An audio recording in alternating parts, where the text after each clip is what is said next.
പാലക്കാട് പട്ടാമ്പി ഉപജില്ലാ കലോത്സവത്തിൽ മത്സരഫലം തിരുത്തിയതിന് പിന്നിൽ 2 അധ്യാപകരെന്ന അന്വേഷണ റിപ്പോർട്ട്. എടപ്പലം സ്കൂളിലെ KC സന്ദീപ്, ജംഷീദ് എന്നിവരാണ് ഗ്രേഡ് തിരുത്തി തട്ടിപ്പ് നടത്തിയതെന്നാണ് കണ്ടെത്തൽ. ഇവർക്കെതിരെ നടപടിക്ക് ശുപാർശ ചെയ്തു. നവംബർ മാസത്തിൽ നടന്ന പട്ടാമ്പി സബ് ജില്ലാ സ്കൂൾ കലോത്സവത്തിലാണ് മത്സരഫലം തിരുത്തിയാണ് Edappalam PTMY higher secondary school trophy നേടിയതെന്ന് കണ്ടെത്തിയത്. ഈ സ്കൂളിൽ വെച്ചാണ് കലോത്സവം നടന്നത്. പരാതി ഉയർന്നതോടെ നടത്തിയ അന്വേഷണത്തിലാണ് എടപ്പലം സ്കൂളിലെ അധ്യാപകരായ KC സന്ദീപ്, ജംഷീദ് എന്നിവരാണ് ഗ്രേഡ് തിരുത്തി തിരിമറി നടത്തിയതെന്ന് കണ്ടെത്തി.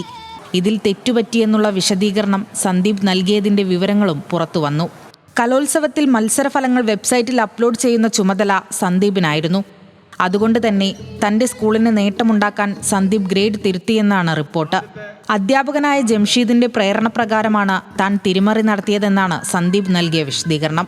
കലോത്സവത്തിൽ പങ്കെടുത്ത നടുവട്ടം ജനതാ സ്കൂളിലെ 5 മത്സരഫലങ്ങൾ A ഗ്രേഡിൽ നിന്നും B ഗ്രേഡാക്കി മാറ്റുകയും എടപ്പലം PTMY സ്കൂളിലെ 2 B ഗ്രേഡുകൾ A ഗ്രേഡാക്കി മാറ്റുകയും ചെയ്തുവെന്ന് പരിശോധനയിൽ കണ്ടെത്തി. ഇതോടെ എടപ്പലം യത്തീംഖാന ഹയർ സെക്കൻഡറി സ്കൂൾ കരസ്ഥമാക്കിയ ഓവറോൾ കപ്പ് നടുവട്ടം ജനതാ സ്കൂളിന് കൈമാറിയിരുന്നു. നടുവട്ടം സ്കൂളിലെ മത്സരാർത്ഥിയുടെ രക്ഷിതാവിന്റെ പരാതിയിൽ നടത്തിയ അന്വേഷണത്തിലാണ് അട്ടിമറി കണ്ടെത്തിയത്. അന്വേഷണത്തിൽ കുറ്റക്കാരായി കണ്ടെത്തിയ അധ്യാപകർക്കെതിരെ നടപടി ആവശ്യപ്പെട്ട് പട്ടാമ്പി ഉപജില്ലാ വിദ്യാഭ്യാസ ഓഫീസർ റിപ്പോർട്ട് നൽകിയിട്ടുണ്ട്. ന്യൂസ് മലയാളം, പാലക്കാട്.